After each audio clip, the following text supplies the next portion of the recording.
Eli had been walking for hours, his boots crunching over broken glass and crumbling asphalt as he passed through the empty town. It had been weeks since he'd seen anyone, dead or alive, and that was how he preferred it. In the silence, he found peace. The only sounds were the occasional gust of wind through the hollowed-out buildings and the distant hum of nature reclaiming the land. The sun was starting to sink behind the skyline, casting long shadows over the streets. Eli spotted an old gas station on the corner, its windows shattered and the pump handles long disconnected. The logo above the door had faded, but he could still make out the faint outline of a cheerful sun, a relic of when things were simpler. He sighed and approached, his hand resting on the handle of the machete strapped to his thigh. The inside of the station was just as desolate as the streets. Shelves were overturned, and dust clung to everything like a thin blanket. Eli moved cautiously, his steps deliberate as he checked for anything useful: canned food, batteries, maybe even a clean bottle of water. His pack was getting lighter by the day, and every small find was a lifeline. As he bent to check under the counter, his hand brushed against something: a notebook, slightly singed but intact. Eli flipped through the pages briefly. Nothing unusual, just someone's record of days long past. As he pocketed the notebook, something shifted behind him. A soft creak, barely audible. Eli froze, his hand tightened on the machete, eyes scanning the room. The silence pressed in on him, the weight of it suddenly suffocating. He slowly turned, scanning the dark corners of the gas station. Nothing moved. With a sharp exhale, he relaxed slightly, convincing himself it was just the building settling. The world was full of sounds like that now: creaks, whispers of the wind, echoes of things that no longer existed. Still, his instincts kept him alert, and he knew better than to ignore the nagging feeling in the pit of his stomach. Leaving the gas station behind, Eli continued down the road, passing abandoned cars and storefronts. Everything was painted with the same eerie stillness, like a town preserved in the moment the world stopped. The light was fading fast now, and he knew he needed to find shelter soon. That's when he saw it: a farmhouse tucked just beyond the edge of town. It was still standing, and though parts of it had clearly been looted, the windows on the upper floors were intact, and the structure looked secure. Eli made his way toward it, the sight of a potential place to sleep pulling him forward. He reached the front porch, stepping gingerly to avoid making too much noise. The door was slightly ajar, creaking as he pushed it open. Inside, the air was stale, but it was dry, and most importantly, it was quiet. He carefully explored the first floor: a kitchen with long-rotted food still in the fridge, a living room with a few overturned chairs. Nothing out of the ordinary. Then he heard it again, that same creak. This time, it wasn't the house. It was coming from upstairs. Eli's heart pounded in his chest. He tightened his grip on the machete, the blade gleaming and the last rays of sunlight pouring through a cracked window. Step by step, he climbed the stairs, wincing at each groan of the wood beneath his feet. At the top, the hallway stretched out before him, dimly lit by the fading light. One door at the end of the hall was slightly ajar. A chill ran down his spine, but Eli pushed forward, his breath shallow. He nudged the door open, revealing a small bedroom. The bed was unmade, sheets twisted as if someone had left in a hurry. But what caught Eli's eye was the figure huddled in the corner. It wasn't a walker, it was a person, alive. A woman, mid-30s, dirty and gaunt, clutching something to her chest. Her eyes were wide, and she was trembling, though not from fear. She whispered something, too low for him to hear. Eli took a cautious step forward. "Hey," he said, his voice hoarse from disuse. "I'm not here to hurt you." The woman's gaze flicked up to him, wild and desperate. She clutched the object tighter. It was a baby blanket, but there was no child in her arms. Eli's stomach twisted. "They're coming back," she whispered, her voice shaky. "I couldn't stop them." Eli frowned. "Who's coming back?" Her eyes darted toward the window, then back to him.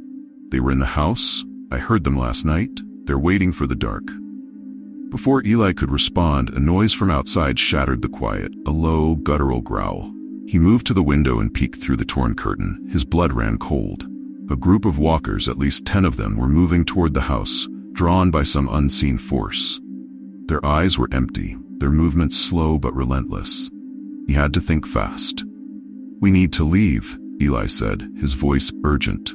They'll surround us if we stay here. The woman shook her head, clutching the blanket tighter. I can't leave. He's still here. Eli's frustration flared. There's no one here. We have to go now. But before he could do anything more, the front door downstairs burst open with a thunderous crash. The walkers had arrived. Eli spun around, eyes darting to the hallway. The stairs creaked, the sound of their shuffling steps closing in. Time was running out. He grabbed the woman's arm, pulling her to her feet. She stumbled, resisting, but Eli wasn't about to let her die here. Together, they bolted out of the room and down the hallway. The house groaned under the weight of the intruders as they reached the top of the stairs. Eli swung the machete at the first walker, slicing through decayed flesh. They fought their way through, every step more desperate than the last. The woman cried out as one of the walkers grabbed her leg, but Eli turned, driving his blade into its skull. They made it to the back door, kicking it open and stumbling out into the night. Outside, the world was silent again, save for their ragged breathing. They didn't stop until they were well beyond the house, hidden in the trees. Eli leaned against a tree, catching his breath. The woman was sobbing, clutching the blanket, whispering to herself. He wanted to comfort her, but the truth was they were lucky to be alive. As the moon rose, Eli realized the walkers weren't the worst threat. It was the people left behind, the ones who had lost their minds, or held on to something so tightly that they couldn't let go. And in that moment, he knew the most terrifying part of surviving this world wasn't the dead walking, it was what the living would do to survive. The night pressed on, the darkness growing deeper, as the two of them prepared for whatever was coming next. The wind carried an unusual stillness that settled over the landscape, as though the world had paused to take a breath. Lena squinted at the sky, streaked with soft pinks and oranges, the kind of sunset that once made her think of home. Now, it just made her uneasy. The city loomed in the distance, its tall buildings jagged and broken, like a giant's teeth silhouetted against the evening light. There was no movement there, no hum of life, just the unsettling calm that had come to blanket everything. She adjusted the strap of her backpack and kept walking, her boots crunching the dry grass underfoot. Days like this almost felt normal, like the world hadn't ended. The wind whispered through the trees, carrying the scent of earth and damp leaves, a hint of rain on the horizon. But the silence, that was what bothered her. There used to be birdsong and distant traffic, the noise of life. Now, all that was left was the rustle of the wind and the occasional echo of something else. Lena had learned not to trust silence. In this new world, quiet was just the moment before the storm hit, the breath before something terrible stepped out of the shadows. But for now, the day was fading, and she was still alive. That was all that mattered. She glanced at the small house ahead, the decrepit cottage sitting on the edge of the woods. It looked abandoned, as everything did these days, but it was intact enough to offer shelter for the night. That was something, at least. She approached cautiously, her hand resting on the knife sheathed at her side. Experience had taught her not to rush into anything, no matter how empty it seemed. The door creaked as she pushed it open, the sound sharp in the stillness. Inside, the house was dark and musty, the air thick with the smell of rot and mildew. Broken furniture lay scattered across the floor, a table upturned in the corner, its legs splintered. A single photograph hung crooked on the wall, its glass shattered, the faces of a family frozen in time. Lena stood in the doorway for a moment, letting her eyes adjust to the dim light. Nothing moved. She exhaled softly, the tension easing from her shoulders. It was safe, for now. She closed the door behind her, the latch clicking softly, and made her way to the far corner of the room where a tattered armchair sat near the fireplace. She lowered herself into it, resting her backpack on the floor beside her. The quiet enveloped her again, but this time it felt heavier, more oppressive. The house groaned softly in the wind, the floorboards creaking beneath her weight. She closed her eyes and listened, letting the sounds of the house settle around her. Maybe tonight, she'd finally get some sleep. A soft tap-tap-tap echoed through the room, barely audible over the wind. Lena froze, her heart thudding in her chest. It was a subtle sound, but in the silence, it felt deafening. She opened her eyes and scanned the room, her hand instinctively reaching for her knife. tap, tap, tap. It was coming from the window. Lena's breath caught in her throat as she turned her head slowly, her pulse quickening. There, just beyond the cracked glass, was a figure. Motionless, its face obscured by the shadows of the trees. It didn't move, but Lena could feel its eyes on her, watching. Her grip tightened on the knife. She forced herself to breathe, to think. The figure stood there, silent and still, just outside the window. Then slowly, it raised a hand and tapped the glass again. Tap, tap, tap. Lena's stomach lurched. She rose from the chair, every muscle in her body tense, and backed away from the window. The figure didn't follow, didn't move, just stood there, watching. She swallowed hard, her mind racing. It could be a survivor, or it could be something else. She moved to the door, her steps slow and deliberate, keeping her eyes on the figure. The room felt colder now, the air thick with dread. She reached for the door handle, ready to bolt, but something stopped her. A soft whisper, barely more than a breath, drifted through the room. "Help me." Lena's hand froze on the handle. The voice was faint, almost indistinguishable from the wind, but it was there. She turned her head toward the window again, her heart hammering in her chest. The figure hadn't moved, but its presence felt heavier now, more human. "Please." The voice came again, softer this time, more desperate. Lena's throat tightened. She didn't move. The world outside had long since lost its humanity, and kindness was a risk she couldn't afford. But the voice, that voice, it sounded so real. "Please?" the figure whispered once more, its hand pressed against the glass. Lena hesitated. She knew better than to trust anything out here. The world was full of monsters, and not all of them wore their true faces. But what if? What if this one was real? Her mind screamed at her to leave, to run, and never look back. But something in the voice tugged at her, pulling her closer to the window. She took a step forward, her breath shallow, her grip on the knife trembling. The figure remained still, its face hidden in shadow. Lena reached the window, her heart pounding in her ears. Slowly, she raised a hand and wiped away the grime from the glass, revealing the face beyond. It was a woman. Pale, gaunt, her eyes wide and hollow, filled with fear. Her lips moved soundlessly, repeating the same desperate plea, "Help me." Lena's breath hitched. She stared at the woman, unsure of what to do. Her instincts screamed at her to run, to leave this place and never return. But something about the woman's eyes rooted her in place. They were full of fear. Yes, but also something else. Hope. Without thinking, Lena reached for the latch on the window. The moment her fingers touched the cold metal, the woman's expression changed. Her eyes flickered just for a moment, and then a slow, twisted smile spread across her face. Lena froze. The woman's hand slammed against the glass, the tap, tap, tap, now a harsh, urgent pounding. The smile widened, stretching unnaturally across her face, her teeth bared in a grotesque grin. Lena stumbled back, her heart racing. The pounding grew louder, more frantic, as the woman pressed her face against the window, her eyes wild and hungry. "Help me," she whispered again, her voice a low, guttural growl. Lena turned and bolted for the door, her pulse roaring in her ears. She flung it open and ran into the night, the wind howling around her as she sprinted across the field. Behind her, she could still hear the pounding on the glass, the sound echoing in the empty darkness. She didn't stop running until she reached the tree line, her chest heaving, her legs burning with exhaustion. She collapsed against a tree, gasping for breath, her mind racing. The world was quiet again, the only sound, the rustle of the leaves in the wind.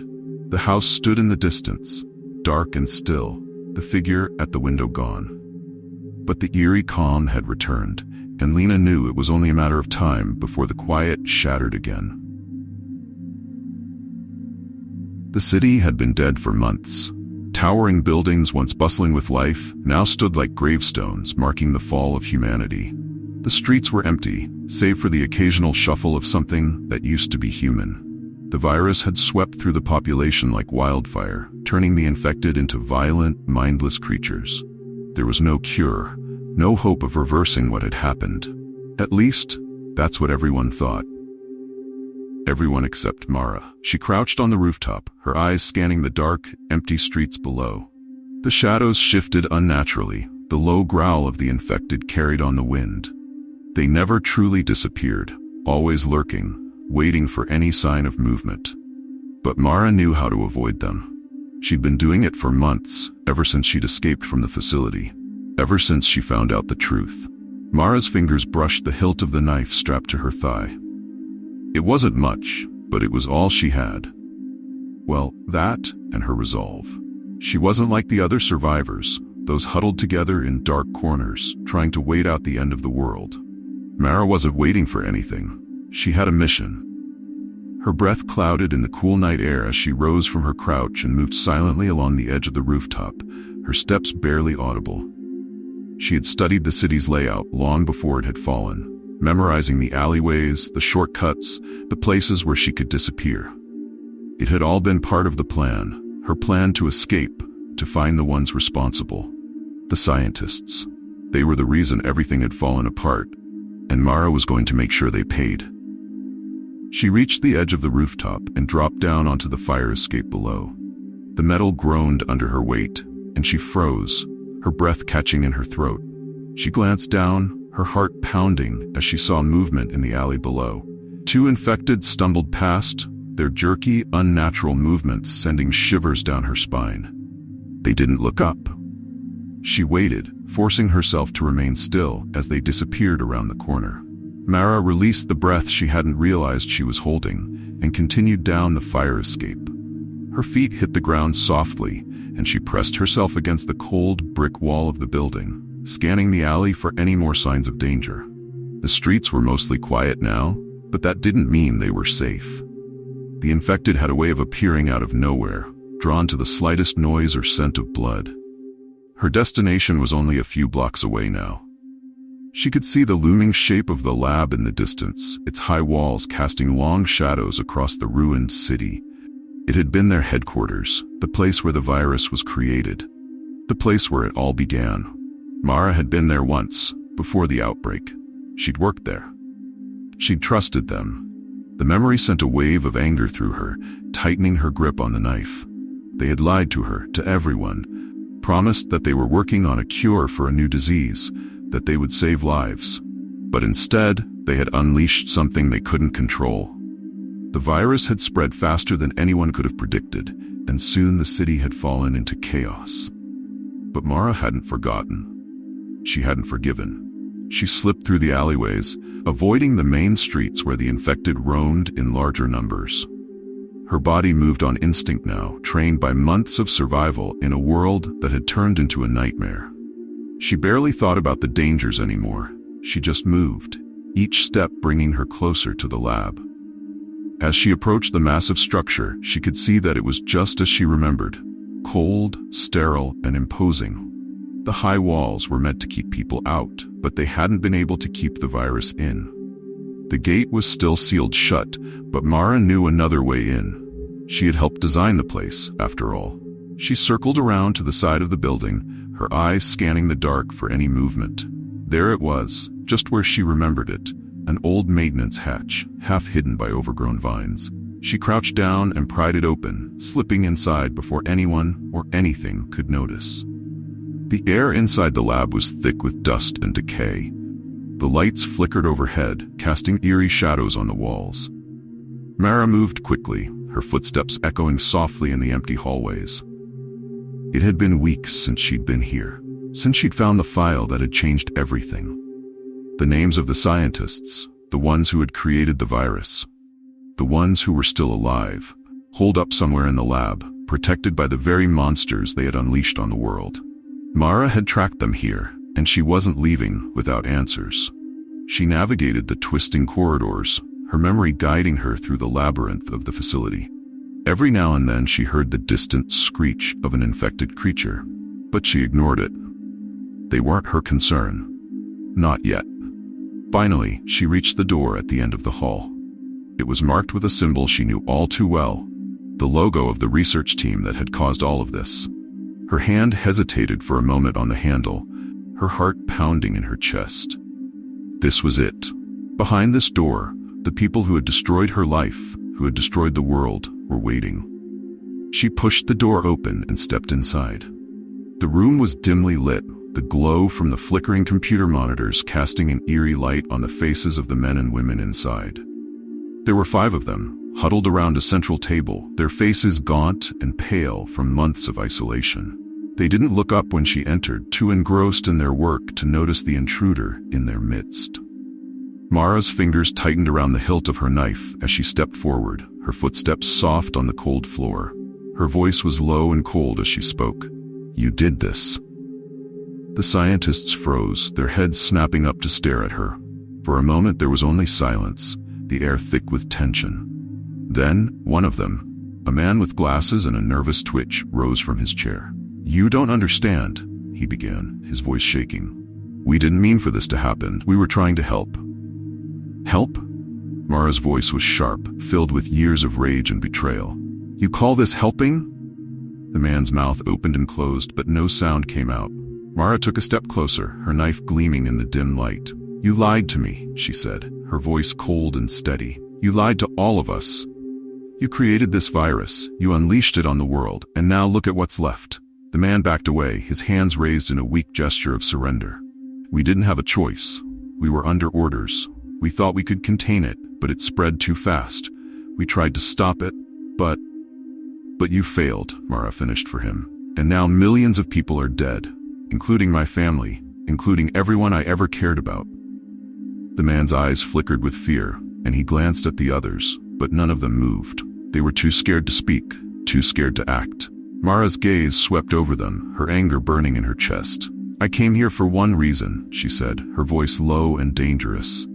"To make sure you never hurt anyone else again."